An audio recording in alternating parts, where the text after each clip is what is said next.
Fala galera, está aberta agora a temporada aí de resultados do segundo trimestre de 2020 das empresas, né? Quando abre aí a temporada de resultado é normal que saia resultado de várias empresas aí. Então, na medida do possível, a gente vai tentando trazer os resultados aqui para vocês das principais empresas. Hoje nós vamos falar do resultado de Itaú, Porto Seguro e Fleury. Então fica comigo nesse vídeo. Se é a sua primeira vez por aqui, meu nome é Leandro Cabral, esse aqui é o canal 500 Pratas, o objetivo aqui é ajudar você, investidor. Olha só pessoal, a gente está criando uma playlist nova aqui no canal, que é uma playlist de resultado de empresas, né? Sempre que saem esses resultados, o pessoal me pergunta, Leandro, você viu o resultado da empresa lá, o que achou e tal? Passa uma opinião aí. E são muitas empresas, né? Eu falo para você, eu não acompanho todas as empresas, eu prefiro acompanhar mais aquelas que estão na minha carteira. Porém, tem o Brian, que é da nossa equipe, da equipe 500 Pratas, ele produz conteúdo lá dentro da nossa área de membros, me ajuda nos cursos, que o cara é fera, o cara acompanha todas as empresas, está de olho direto no mercado aí, e eu acabei chamando ele para ajudar a criar esse conteúdo, trazer um resumo do resultado aqui para facilitar a vida de vocês. Tô falando um pouquinho mais dele aqui porque as pessoas me perguntaram no vídeo passado, quem é esse rapaz aí que tá apresentando as empresas? Então, ele é o Brian, ele foi aluno no 500 Pratas há 2 anos atrás lá, aprendeu muito bem, se desenvolveu muito e se apaixonou pelo mercado. Hoje ele acompanha o resultado de todas as empresas e olha só, galera, eu não traria ninguém aqui se não fosse de confiança para passar o resultado para vocês. Eu abri esse espaço para o Brian porque eu sei que ele é totalmente alinhado com a filosofia 500 Pratas, cria 500 Pratas, aprendeu a investir aqui dentro do 500 Pratas, então ele tem a mesma linha de pensamento e é um cara que está se dedicando muito aí. O Brian ele não é só do computador, ele visita as empresas, agora que a gente está aí nessa pandemia ficou mais difícil, né? Mas é o cara que visitava as empresas, ia nas reuniões da APMEC lá, é o cara que hoje ele liga para o setor de RI da empresa e ele marca uma reunião. A última reunião que ele fez com o pessoal da Ferbasa lá, inclusive agradeço o pessoal da Ferbasa toda a atenção que deu pra gente, ele ficou mais de meia hora em reunião com o setor de RI da Ferbasa, tirou todas as dúvidas, esse estudo inclusive está lá dentro da área de membros, né? Quem participa da nossa área de membros sabe. Então o Brian é o cara que está indo assim a fundo em todas as empresas, ele liga no RI, entrevista, e ele tem um conhecimento muito aprofundado de cada empresa, tá?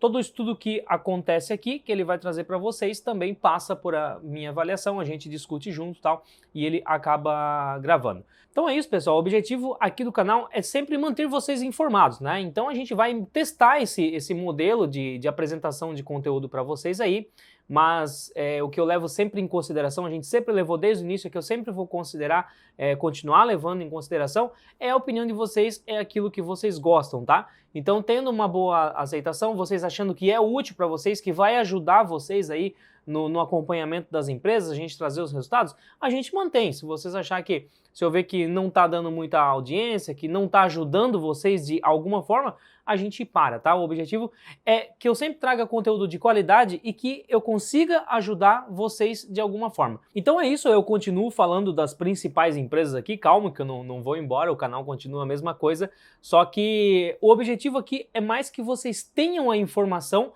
dos resultados, porque às vezes o pessoal quer saber, né, um resumo, como foi, às vezes tem alguma dificuldade ainda para interpretar os balanços, as DRS, então eu falei pro Brian, vamos fazer um quadro, a gente vai analisando todas as empresas, já que tu tá estudando todas elas, o resultado que sai, a gente vai gravando esses resultados aí, pelo menos a gente consegue passar um resumo para o pessoal e isso facilita o entendimento de vocês, inclusive vocês já podem pegar, o Brian manja muito, pode pegar o modo de análise que ele está fazendo e vocês vão fazendo aí também e assim a gente vai evoluindo, mantém vocês informados, beleza pessoal? Então, Brian, mostra para o pessoal aí como foi o resultado de Itaú, de Porto Seguro e também de Fleury. Valeu, Leandro. E aí, pessoal, como vocês estão? Aqui é o Brian. Eu sou um dos membros do 500 Pratas, já colaboro lá há mais de um ano e hoje estou trazendo para vocês alguns resultados de algumas empresas para vocês ficarem antenados com o que aconteceu com essas empresas agora no segundo trimestre de 2020 e como o Covid está impactando essas empresas. Vamos lá? Hoje nós vamos falar de 3 empresas, Fleury, Porto Seguro e Itaú. Lembrando que não é recomendação de compra, venda ou manutenção dos ativos. Vamos começar com Fleury. Mas quem é Fleury? Para quem não sabe, Fleury ela é uma empresa que está no setor de saúde. Ela trabalha basicamente com medicina diagnóstica, exames laboratoriais e exames de imagem. Aqui tem um panorama sobre a empresa, o que a Fleury comentou nesse segundo trimestre de 2020. E aqui nós podemos ver algumas iniciativas. Várias delas está relacionado com atendimento utilizando a tecnologia. A Fleury ela já vem trabalhando toda essa parte tecnológica, ultimamente com as aquisições da Santé e também com a Campana. E aqui tem algumas iniciativas também que eles fizeram, como o atendimento móvel, o atendimento e agendamento via WhatsApp, check-in digital e a telemedicina. Como disse a própria Fleury, eles fizeram 4 anos em 4 meses. Aqui tem a DRE completa, aqui nós vamos comentar rapidamente alguns itens e depois tentar correlacionar o porquê esse resultado aconteceu dessa forma. Então, aqui nós vemos que a receita de prestação de serviços, que lá em 2019 foi de 728 milhões, agora chegou em 454 milhões. O lucro bruto sofreu muito, chegando em 2 milhões. Nós temos um lucro operacional que ficou negativo, e lá no final, quando nós olhamos aqui, o lucro do exercício, ele também ficou negativo em 73 milhões. Mas vamos refletir um pouco sobre esse resultado. A Fleury, como eu comentei com vocês, ela basicamente faz os exames, tanto os laboratoriais quanto de imagem e a medicina diagnóstica. Ela atende tanto pessoa física quanto pessoa jurídica. As pessoas físicas com suas unidades de atendimento e as pessoas jurídicas através do negócio business to business. Então, ela depende que as pessoas vão às consultas, os médicos prescrevam esses exames, tanto laboratoriais quanto de imagem, para que ela consiga ter a receita. Essa pessoa com o exame em mão vai até em um dos centros da Fleury e a partir daí ela faz o exame e esse é um dos principais pontos para que a Fleury consiga rentabilizar, consiga ter receita. E quando nós falamos do business to business, ou seja, fazendo prestação de serviço para as empresas, ela acaba realizando essa atividade para tanto laboratórios quanto para hospitais. Então, o que acontece? Nós temos o Covid-19, que chega no final do primeiro trimestre com uma força maior. Isso faz com que as pessoas fiquem mais receosas, elas fiquem em casa, na medida do possível, é claro. E essas pessoas, elas deixam de ir nas consultas médicas, elas acabam indo apenas quando é de extrema necessidade. O que acontece? Se as pessoas não vão ao médico, o médico não vai pedir exames. Se o médico não pede exames, menos pessoas vão utilizar os serviços da Fleury, assim como das suas concorrentes também. E nesse caso, inevitavelmente, a receita acaba caindo. Então nós vemos que a receita acabou caindo justamente por esse motivo. Os custos, a Fleury ela veio trabalhando forte ao longo desse segundo trimestre para reduzir, teve até algumas iniciativas que a empresa fez para reduzir esses custos, mas nós vemos que a redução de custos foi muito menor do que a redução da receita. Então, quando nós temos receita caindo e custos caindo, se fossem na mesma proporção, até que estaria ok, mas a receita caiu muito mais, então isso acaba impactando todos os outros resultados. E aí é por isso que nós vemos um lucro operacional, ou seja, o quanto que as operações da Fleury realmente fazem de dinheiro para a empresa, nós já vemos um resultado negativo, porque nós também temos uma despesa que caiu, que reduziu, mas não no mesmo patamar do que a receita. E, inevitavelmente, o lucro líquido do exercício acaba ficando negativo nesse trimestre. Aqui, do lado direito, nós temos a margem bruta, margem EBITDA, taxa efetiva de impostos e a margem líquida, no qual vemos que a margem líquida ficou negativa. Falando especificamente de alguns itens, aqui nós temos a parte de receita, como eu comentei com vocês, a receita caiu, tanto no business to business quanto nas unidades de atendimento. No B2B caiu muito menos, aí em 10%, enquanto as unidades de atendimento 42%. Como eu comentei com vocês, as pessoas deixaram de ir aos médicos e logo elas não fazem exames. Se elas não fazem exames, a Fleury não consegue ter receita. Aqui no canto superior direito, o que nós vemos? O quanto foi impactado mês a mês. Então nós vemos que em abril e maio foram meses bem impactados. Como nós sabemos, o segundo trimestre ele foi o trimestre que sofreu mais com o Covid-19, mas o que nós vemos de interessante, em junho, nós já vemos que o B2B ele já foi melhor do que 2019 e nós vemos que em vermelho as unidades de atendimento já estão chegando no patamar de 2019.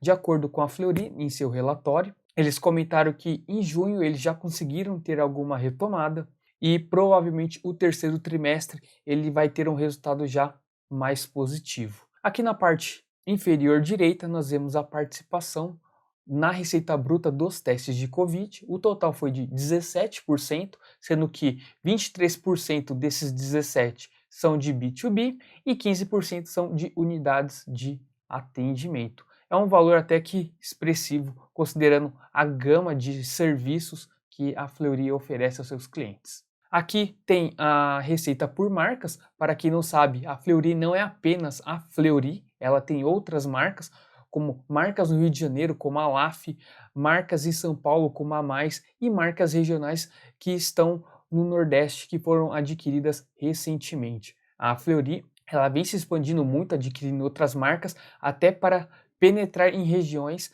na que ela não tem presença, como o Nordeste, que foram com essas marcas regionais. No geral, nós vemos aqui uma queda na média de 40%, é um fator bem expressivo, conforme eu comentei com vocês, justamente porque a sua receita foi impactada. Aqui nós temos os custos, como eu comentei com vocês ali no início da DRE, a Fleury ela fez um trabalho forte de redução de custos e despesas. De acordo com o relatório, eles conseguiram reduzir por volta de 100 milhões, é bem positivo nesses momentos. De acordo também com eles, boa parte dessa redução veio principalmente da parte de pessoas, né, o pessoal em si, eles diminuíram a carga horária de médicos e do pessoal que faz a atividade administrativa e também reduziu o salário dessas pessoas. Então, isso significa que ela conseguiu enxugar na medida do possível. Teve algumas unidades que ficaram fechadas também, então não tem custos e despesas muito grandes, né, nessas unidades que ficaram fechadas. Foram algumas iniciativas que a Fleury fez para conseguir minimizar os impactos do Covid-19. Então aqui nós vemos, como eu comentei com vocês, destacado em laranja, pessoal e serviços médicos. Nós temos aqui gastos gerais, que também foi bem reduzido, e quando nós olhamos o custo de serviços prestados, reduziu em 11,3% quando comparado ao segundo trimestre de 2019. As despesas, conforme eu acabei de comentar com vocês, também seguiu nessa toada, onde nós vemos que despesas gerais e administrativas reduziram 24,3% e é uma das contas que tem mais impacto dentro da empresa e ela foi reduzida bem. E aqui nós vemos as despesas operacionais, equivalência, né, a junção dessas despesas, que teve a redução de 24,7%, corroborando com o que eu comentei com vocês do fato da Fleury estar reduzindo na medida do possível. Aqui tem a parte de endividamento da Fleury. Ela é uma empresa que não trabalha muito alavancada, ela pensa muito em manter um caixa de forma que ela consiga ter uma folga, ela não precisa se alavancar. Nós vemos que a dívida agora no segundo trimestre de 2020 teve um aumento, o caixa também aumentou. Vale ressaltar que a empresa ela fez uma captação de dívida justamente para reforçar o caixa, justamente porque não havia essa visibilidade de o quanto o Covid iria impactar na economia, e iria impactar também na empresa e por quanto tempo isso iria acontecer. Então, a empresa ela preferiu tomar um pouco de dívida e manter o caixa um pouco mais robusto. Nós vemos que o dívida líquida por EBITDA está num patamar bem tranquilo de 1,4, sendo que em 2019 era 1,1, e para o mercado até um valor de 3 vezes EBITDA ainda é um valor que é aceitável. Acima disso, aí depende de caso a caso. mas na Fleury está bem tranquilo. Eles comentam que para eles o importante é ter essa tranquilidade para conseguir fazer o andamento dos projetos assim que as coisas se acalmarem. Nós temos a parte de investimentos, não tem muita novidade, eles mantiveram o mesmo nível de investimento em 2019, então aqui não tem muito o que comentar, aqui tem as informações para vocês verem, tanto que o CAPEX em 2020 foi de 40 milhões e 2019 41 milhões. Aqui nós temos o fluxo de caixa, aqui é bem interessante algumas informações, duas delas que eu gostaria de ressaltar aqui com vocês. O indicador de fluxo de caixa, onde nós vemos o prazo médio de recebimento e pagamento, que foi alongado nas duas contas. Isso é positivo na parte de pagamento, porque a Fleury ela tem um tempo maior para poder pagar seus fornecedores. Em contrapartida, a Fleury teve que estender o prazo para seus clientes para que eles não fiquem muito inadimplentes. Dá um fôlego também para esses clientes, tanto pessoas físicas quanto pessoas jurídicas. Outro item que é muito importante que eu gostaria de comentar com vocês é que quando vocês olham aqui embaixo, na variação de caixa e equivalente, nós vemos um valor positivo de 349 milhões. A princípio isso parece ser ok, parece porque é positivo, está entrando dinheiro em caixa, legal. Mas quando nós olhamos de onde veio isso aqui, basicamente ele veio das variações de endividamento. Quando esse valor está positivo, significa que a empresa captou dinheiro. Conforme eu comentei com vocês, a empresa fez uma dívida para fortalecer o caixa. E aqui no fluxo de caixa nós confirmamos essa informação. O ponto positivo é que, como a empresa não está muito alavancada, está no patamar de 1,4, então essa dívida ela é tranquila, então não é um fator tão negativo assim. É isso que eu tinha para falar aí de Fleury. Vamos fazer aí só um apanhado rapidamente sobre o que nós vimos aqui. Bom, a Fleury ela é uma empresa do setor de saúde. A princípio, a pessoa antes de olhar o resultado do segundo trimestre, ela já pensa que vai vir um resultado positivo, porque geralmente esse setor ele deveria sair melhor. Teve algumas empresas do mesmo setor que foram positivas, mas o caso da Fleury ela é específico porque o serviço que ela presta foi impactado devido aos pontos que eu comentei com vocês. Então, isso acaba trazendo o resultado para baixo. Mas, como nós vimos, acaba não sendo tanto problema porque a empresa não tem muitas dívidas, o nível de endividamento dela está bem tranquilo.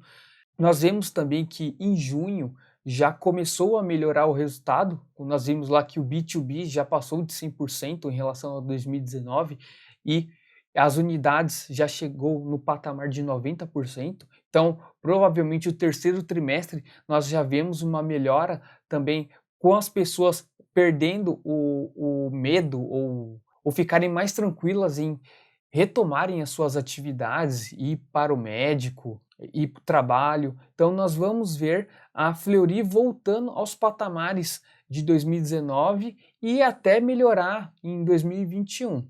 Então é provável que terceiro e quarto trimestre já tenham um resultado mais positivo.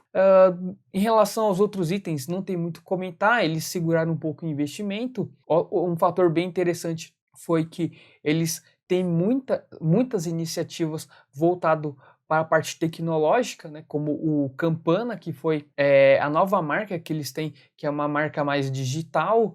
Teve os atendimentos por WhatsApp, tivemos aí a telemedicina, tivemos atendimentos os atendimentos em automóveis. Então, algumas iniciativas bem interessantes. A Fleury também comentou que, de certa forma, foi positivo porque eles conseguiram acelerar muitos processos, então muitos projetos que estavam para acontecer daqui a 2, 3 anos já foram acelerados. Então podemos ver aí em 2021, por exemplo, uma Fleury muito mais competitiva.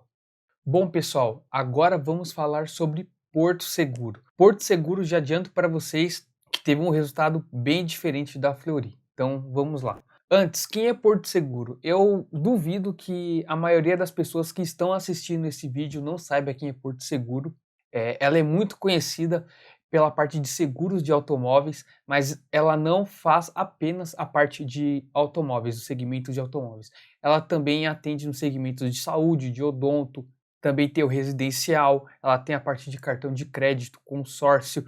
Então, ela tem uma gama de serviços, não é apenas os de automóvel, apesar que no segmento de automóvel ela é líder aqui no Brasil.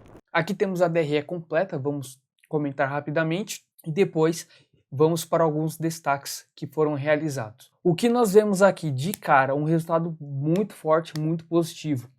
Olhando aqui a receita operacional, ela veio mais de 100% em relação a 2019. Quando nós olhamos aqui também o resultado financeiro consolidado, também mais de 100% em relação a 2019.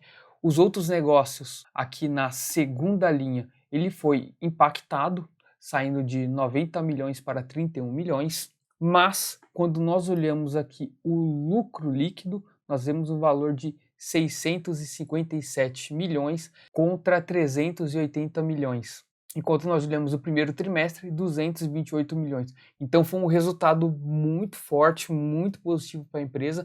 Eu acho que o mercado não esperava um resultado desse nível, esperava que talvez o resultado viesse melhor que o primeiro trimestre de 2020, que realmente a Porto ela deu uma patinada, mas um resultado desse foi bem positivo para a empresa mesmo. Vamos fazer agora alguns destaques do que a Porto comentou no seu relatório de 2020. Aqui, olhando o lucro por negócios, nós vemos que a parte de auto ela era muito relevante em 2015 e com o passar dos anos ela já vem perdendo a sua importância. Mas é porque a Porto está perdendo market share? Não.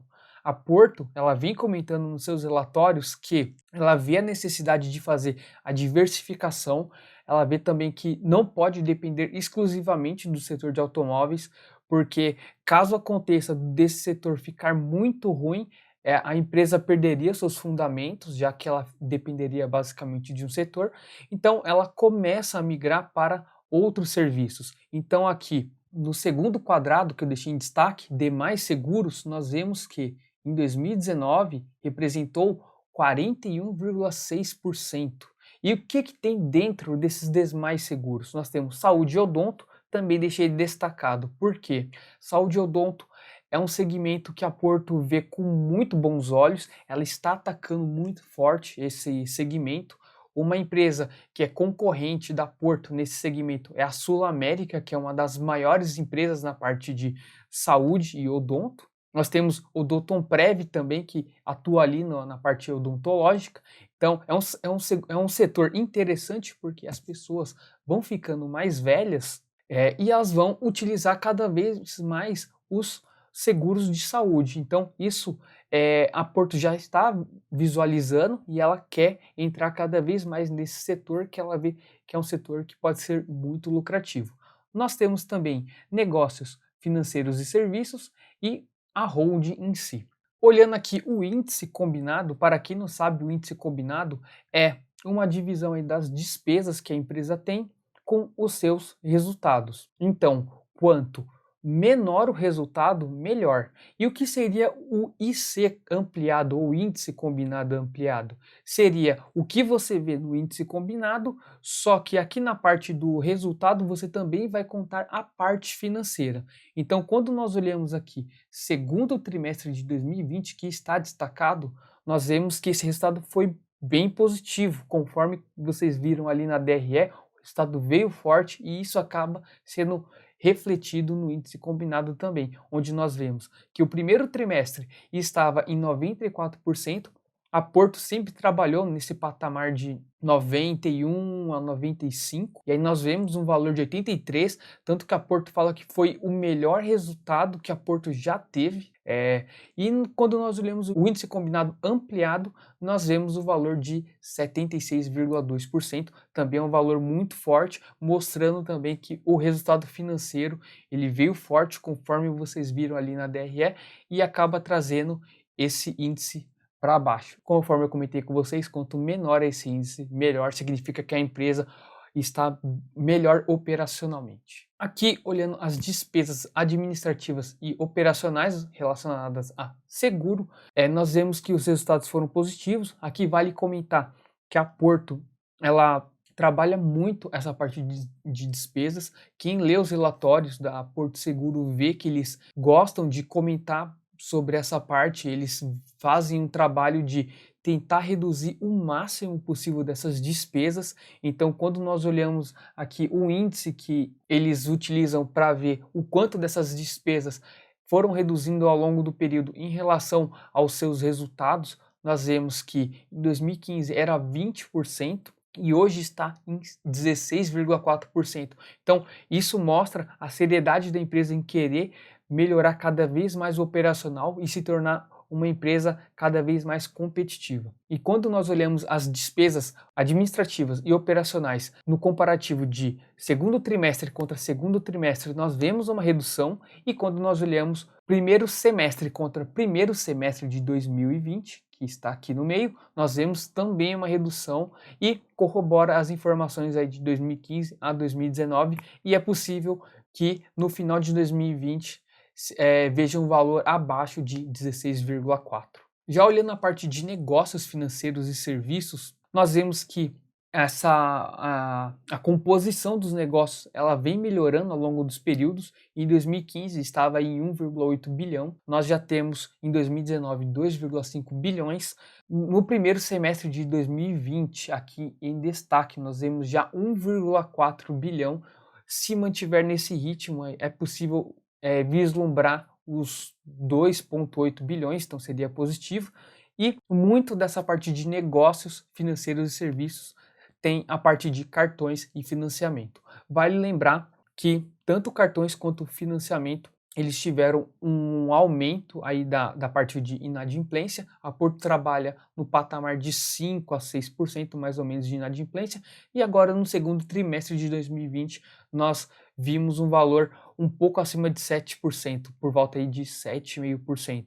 Não é um valor tão preocupante ainda, né? Mas é algo a ficar de olho para ver se esse fator essa inadimplência ela não aumente nos próximos trimestres. Mas pelo que vemos aí, o resultado ainda é um resultado positivo para a Porto. Olhando agora a parte de receitas financeiras, nós vemos a carteira de investimento aqui do lado esquerdo, onde essa carteira saiu de 13,6 bilhões no segundo trimestre de 2019, e hoje nós vemos no segundo trimestre de 2020 um valor de 14,5 bilhões, sendo que boa parte são outros ativos junto com as reservas de previdência. Já na abertura aqui e rentabilidade da carteira, eu tenho que comentar alguns itens com vocês.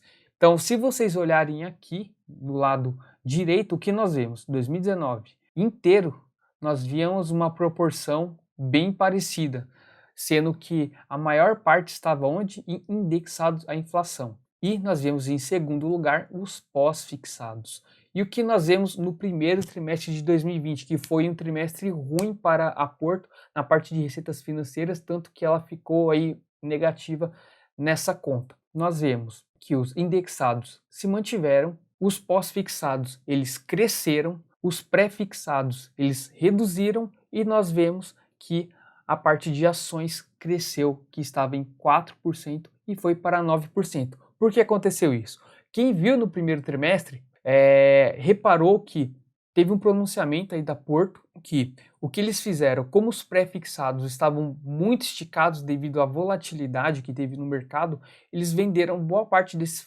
pré-fixados, alocaram parte em pós e uma outra parte eles compraram ações. Isso mesmo.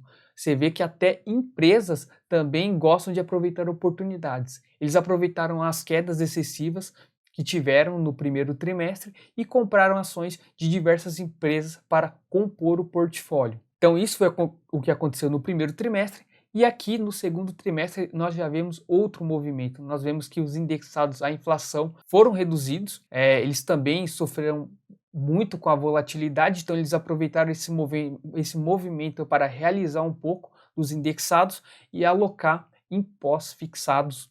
E isso também acabou balanceando um pouco mais a carteira, onde nós vemos que as ações elas já caíram um pouco, e nós vemos também que os demais itens já estão aí no mesmo patamar, sendo que basicamente o que alterou foram os pós-fixados e o indexado à inflação, que foi um movimento também que a Porto viu que seria interessante e também para dar uma estabilizada na sua carteira. Outra coisa que nós vimos é que a rentabilidade cresceu muito, justamente por esse movimento deles terem comprado um pouco no primeiro trimestre de 2020 e vendido um pouquinho também no segundo trimestre de 2020, mas boa parte foram fazendo essa troca de inflação para pós-fixado. Na parte de investimentos, eles fizeram investimentos mais ou menos no mesmo nível de 2019, aqui não tem muita surpresa. Vale lembrar que a Porto ela gasta muito com o desenvolvimento de sistemas, hardwares e softwares, porque a Porto ela tem pessoas trabalhando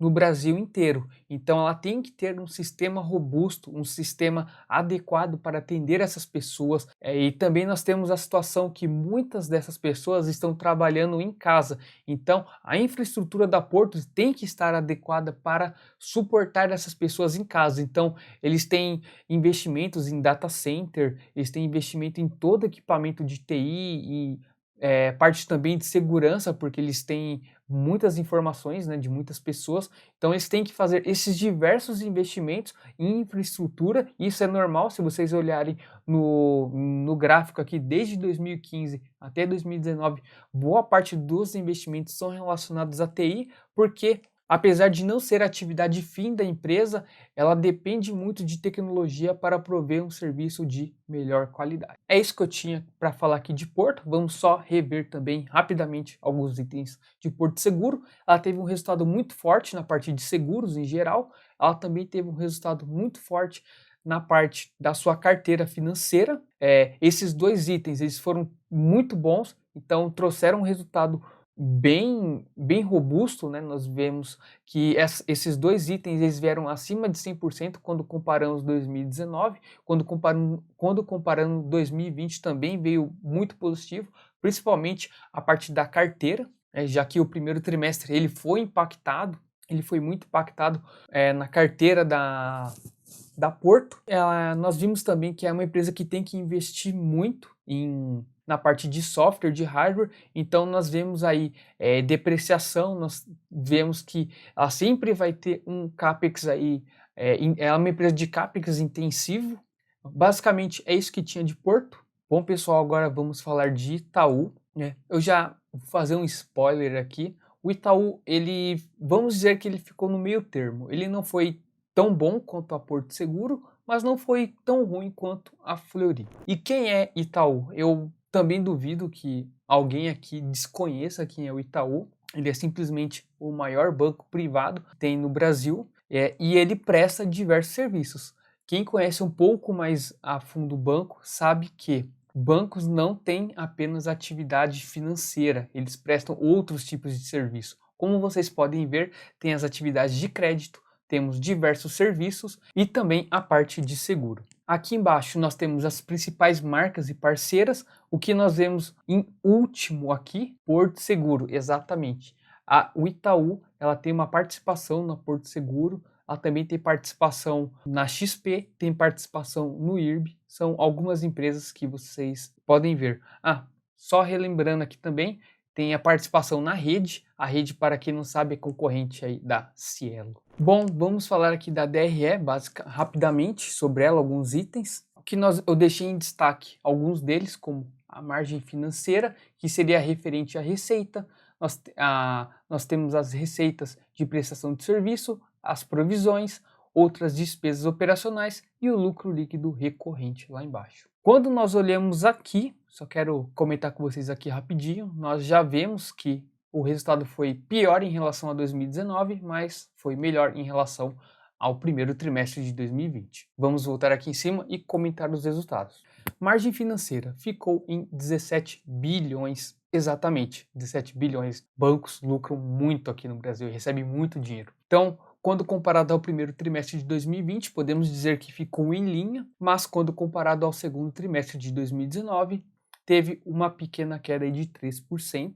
Como nós vimos, também tem o fator Covid, que acabou impactando um pouco. Nós temos principalmente a queda por causa da margem financeira com clientes. Eles perderam um pouco desses clientes, quando nós olhamos aqui. Era 17 bilhões, nós temos a margem financeira em 16 bilhões. Isso também tem relação com o spread bancário que caiu um pouco, as taxas de juros também que reduziram, então isso acaba impactando a margem financeira. A receita de prestação de serviço também foi impactada, justamente porque, devido à competitividade que tem com as fintechs, por exemplo, esses serviços eles têm que ajustar de acordo com o mercado, então isso acaba diminuindo um pouco as receitas, apesar que foi pior que até o primeiro trimestre de 2020. E temos que lembrar também que as pessoas, por ficar em casa, por estar gastando menos, segurando esse dinheiro, então elas também utilizam um pouco menos desses serviços. Uma coisa que foi bem interessante aqui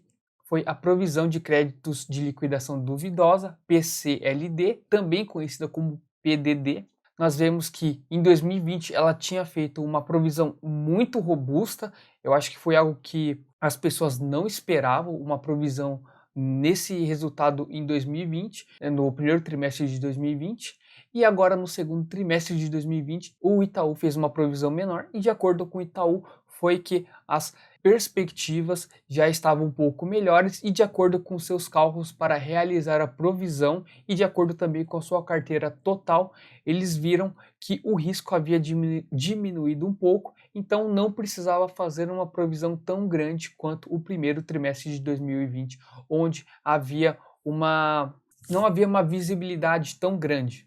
Um outro item a ressaltar aqui foram as outras despesas operacionais, que também ficou em linha, mas foram abaixo de 2020. Isso o Itaú comentou que também está tentando enxugar a parte de despesa operacional, tanto com a parte de pessoal, colocando as pessoas para trabalhar em casa, reduzindo a quantidade de pessoas trabalhando em agência, fechando temporariamente algumas agências, prestando serviços digitalmente para seus clientes.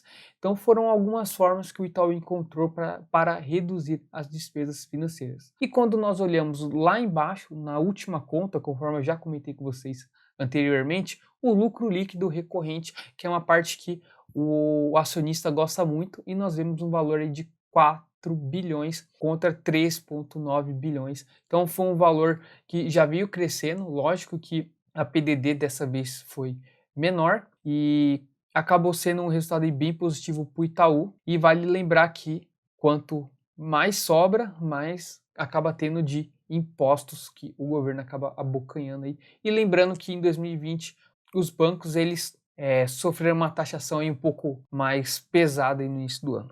Falando aqui sobre a carteira de crédito, a carteira aqui de crédito está em bilhões. Nós vemos que essa carteira ela está num patamar aí bom. Ela, apesar dela ter caído em relação ao primeiro trimestre de 2020, ela foi impactada basicamente pelo cartão de crédito. As pessoas acabaram utilizando menos cartão de crédito porque ficaram em casa, então seguram esses gastos. Então isso acabou impactando a carteira, mas como nós vemos, é provavelmente algo temporário. Quando a situação normalizar, as pessoas vão começar a utilizar mais, vão começar a gastar mais, desde que as pessoas mantenham seus empregos ou a economia acelere para que as pessoas consigam gastar mais. Quando nós olhamos aqui micro, pequenas e médias empresas, nós tivemos um valor crescente. Isso é positivo. O banco ele fez algumas iniciativas para ajudar tanto empresas pequenas quanto pessoas físicas. Ele criou aí um projeto interno para postergar o pagamento. Então nós vemos que a inadimplência do banco também caiu, assim como eu comentei com vocês lá no Bradesco. Isso acontece porque eles colocaram alguns planos de 120 dias a 180 dias, dependendo dos casos. Então, tanto as pessoas quanto as empresas, elas têm um fôlego para conseguir fazer os pagamentos e aí isso acaba sendo positivo para o Itaú. Um outro ponto que eu queria comentar aqui com vocês rapidamente em relação ao total, que mesmo com a redução ali, por exemplo, do cartão de crédito, mas foi compensado por outras contas, nós vemos um aumento desse total. Então isso é bom para o Itaú, porque ele trabalha com o dinheiro das outras pessoas, seja pessoas físicas quanto pessoas jurídicas. Então quanto mais dinheiro ele tiver no domínio dele, mais ele consegue trabalhar aquele dinheiro e rentabilizar. Aqui tem alguns índices, conforme eu comentei com vocês, o índice de inadimplência acima de 90 dias ficou em 2,7. Aqui nós temos o total em laranja, o Brasil em preto, a América Latina em azul. Então, essa redução, ela não pode ser vista como uma vitória, como eu comentei com vocês. O Itaú ele teve esse plano que ele fez aí de 120 dias até 180 dias de alongamento das dívidas. Então, nós vamos ver realmente o impacto disso lá na frente. Então, nós temos que aguardar aí pelo menos aí 2 trimestres para ver se as pessoas vão pagar ou se essa inadimplência vai acabar aumentando. Nós temos o índice de cobertura, que aumentou bem aí, muito pela PDD, que ainda está num valor bem alto, né? Teve a provisão no primeiro trimestre, mais a provisão do segundo trimestre, então isso faz com que o índice de cobertura acabe subindo. Bom, pessoal, falando aqui da parte de provisões, nós vemos a carteira de crédito por nível de risco e o saldo da PDD. Quando nós olhamos aqui do lado esquerdo, nós temos tanto Brasil quanto consolidado. E o que nós vemos aqui que é muito interessante é que o Itaú ele tem uma característica de ser muito mais conservador em relação aos seus concorrentes. Então nós vemos aqui a carteira de crédito por nível de risco, onde nós temos nível Brasil e nível consolidado. Quando nós olhamos Brasil, o que chama muita atenção, que boa parte do crédito, tanto no Brasil quanto no consolidado, ele está na faixa de AA e A. O que significa que esses dois, eles são bons pagadores, ou seja, boa parte da carteira do Itaú é formada por bons pagadores. Até mesmo a classificação nível B ainda assim seria um bom pagador. Então o que acontece? Somando só o AA e o A, nós temos quase 80% da carteira do Itaú. Então isso traz uma segurança, uma robustez para o banco e ele está preparado para aguentar as imprevisibilidades que podem ocorrer com o Covid e as possíveis inadimplências. Outro fato interessante é em relação à classificação D até H. Essa classificação são compostas por pessoas que têm um nível maior, uma chance maior de ficar inadimplentes com o banco. E quando nós olhamos a carteira, tanto nível Brasil quanto nível consolidado, nós vemos valores abaixo de 10%. Então, isso também traz uma garantia maior que o banco vai reaver todo esse dinheiro que está na sua carteira de crédito. Como comentei com vocês no slide anterior, aqui sobre o índice de cobertura que ele foi aumentando ao longo de 2020, tem muito a ver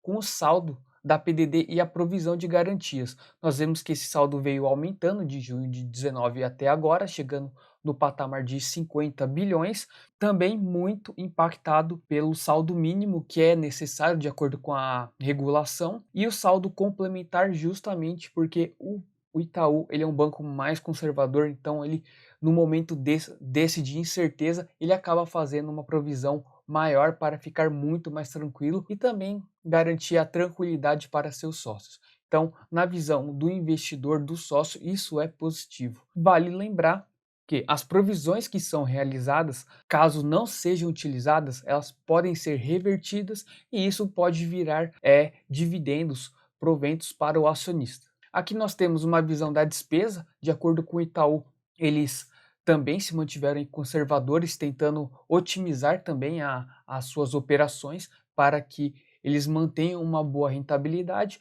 Então, nós vemos que as despesas elas vêm caindo e tem um destaque que o Itaú fez no Total Brasil, que teve uma redução de 6,8%. Muito disso se deve a investimentos em tecnologia, com que fez que as operações bancárias se tornassem muito mais competitivas, muito mais eficientes, e isso acaba trazendo o custo das suas operações para baixo.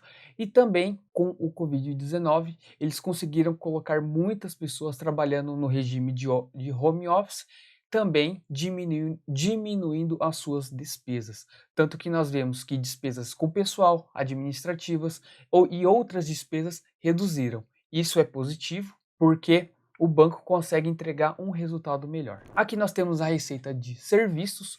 Quando nós olhamos ela no resultado total, aqui na parte inferior, nós vemos uma redução tanto contra 2020 contra o segundo trimestre de 2019. Isso se deve pelo fator da competitividade que tem contra as fintechs. Também tem que levar em conta que num momento como esse, o banco ele quis ser conservador e desestimulou as pessoas utilizarem créditos que sejam mais arriscados, mas que tenham um spread melhor para o banco. Então, nós vemos que a receita de serviços ela foi bem impactada agora no segundo trimestre de 2020, mas de acordo com o Itaú, ela tende a melhorar assim que tiver uma melhor visibilidade da situação econômica e o país melhorar, continuar a andar, gerar mais empregos e as pessoas começarem a ter um poder de compra maior. Aqui é só um item a mais que eu trouxe para vocês, que é sobre esse programa Travessia, que o Itaú ele implementou agora na pandemia, e foi uma iniciativa de ajudar os seus clientes a manterem seus créditos, manterem as suas atividades. Então, eles focaram em 3 pontos, que foi carência, alongamento e novos créditos. A carência se deve a um prazo que o banco deu para tanto as pessoas físicas quanto pessoas jurídicas, num prazo aí de 120 a 180 dias.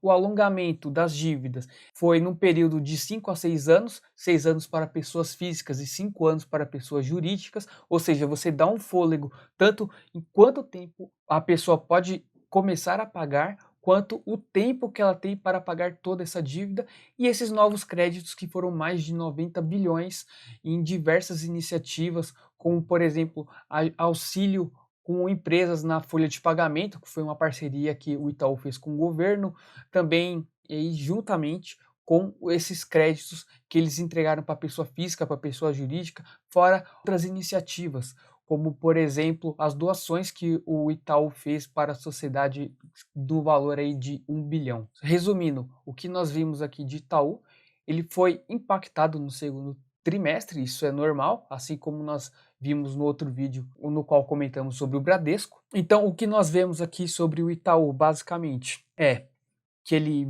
veio melhor do que o primeiro trimestre, nós vemos uma PDD um pouco menor, um lucro que aumentou, nós vemos um controle de risco, a sua carteira é uma carteira bem conservadora, que é bem o estilo do Itaú, no qual basicamente 80% dos créditos da carteira estão classificados como AA ou A. Então isso é positivo, são bons pagadores, a chance dessas pessoas darem calote é muito baixa, né? Também temos uma porcentagem razoável em créditos tipo B, que também são bons pagadores. Então, no somatório de tudo isso, nós vemos que, por enquanto, é positivo. Um ponto a se ressaltar é a questão da inadimplência, que chegou ali a 2,7%, mas nós temos que continuar acompanhando e provavelmente em 2021 nós teremos uma visibilidade melhor se essa inadimplência vai aumentar ou não, mas pelo que vemos na carteira, provavelmente não, mas não tem como ter certeza. Então, basicamente, é isso que eu queria passar para vocês. Espero que vocês tenham gostado. E agora eu devolvo aí para o Leandro. Obrigado, pessoal. Até mais. Então é isso, pessoal, espero que você tenha gostado. Se foi bom para você, deixa seu like, se não é inscrito, se inscreva aqui no canal e compartilha esse vídeo também. Sempre que o Brian apresentar as empresas, eu vou colocar a foto dele aqui na thumb, o nome dele no título do vídeo aqui também, porque aí você já sabe que é o Brian que está apresentando. Quando não tem foto dele, sou eu mesmo que venho aqui falar um pouquinho das empresas para vocês. Então é isso, deixa seu like aí e eu te vejo no próximo vídeo.